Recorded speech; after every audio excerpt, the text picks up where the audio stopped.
This changed the economy of the area. Bill Gwaltney separates fact from fiction about fur traders in the American West. It was fanciful then and it's fanciful now. He teaches this lesson in a reconstruction of Bent's old fort in southeastern Colorado. This place is a wonderful opportunity to help give a visual representation of what life was like. He would know. He began working here as a seasonal ranger shortly after the Park Service first opened the building in 1976. I was like a kid in a candy shop. All of my enthusiasm for fur trade history was surrounding me. This reconstruction sits on top of the footprint of the original fort by the Arkansas River, where William and Charles Bent first set up shop in 1833.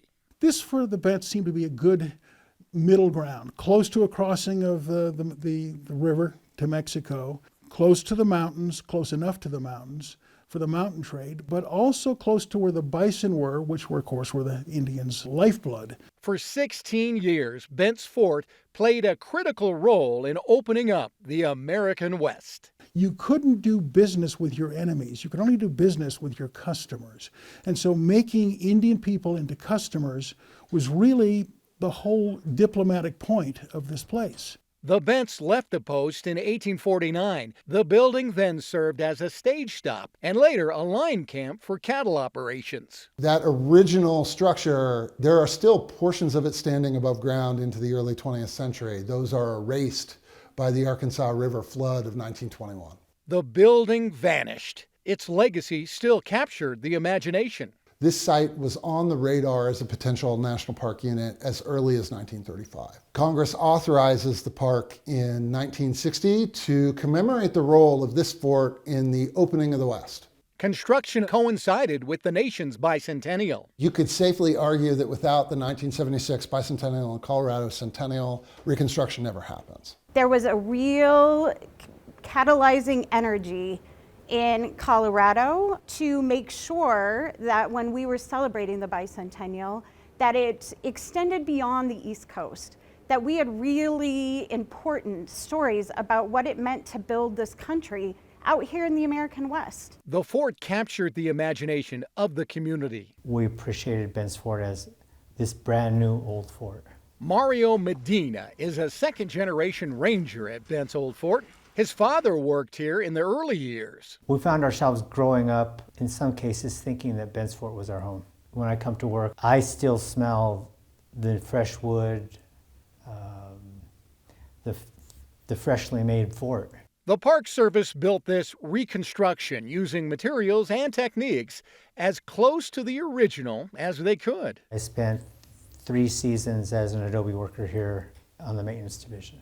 Medina rebuilt the adobe walls, which require constant maintenance. 1800s, Bent St. Vrain and Company had a small army of people to maintain it.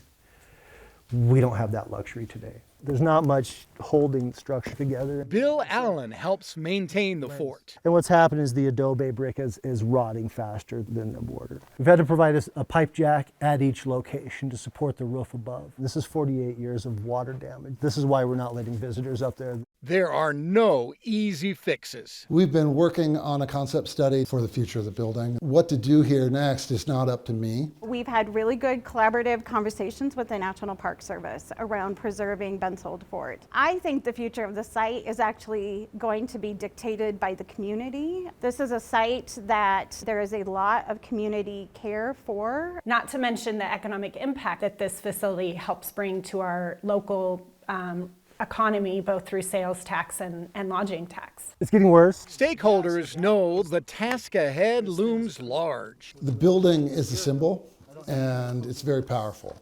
We can't always do things the textbook way, but part of what it means to love a historic site is that you just take all of those things, and that is what makes it special.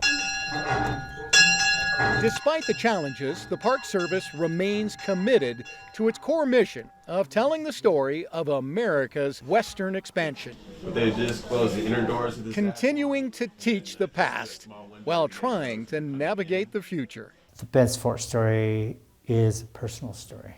And it's a family story, and it's a community story. There are just so many lessons to be learned in places like this, and that's why places like this have value.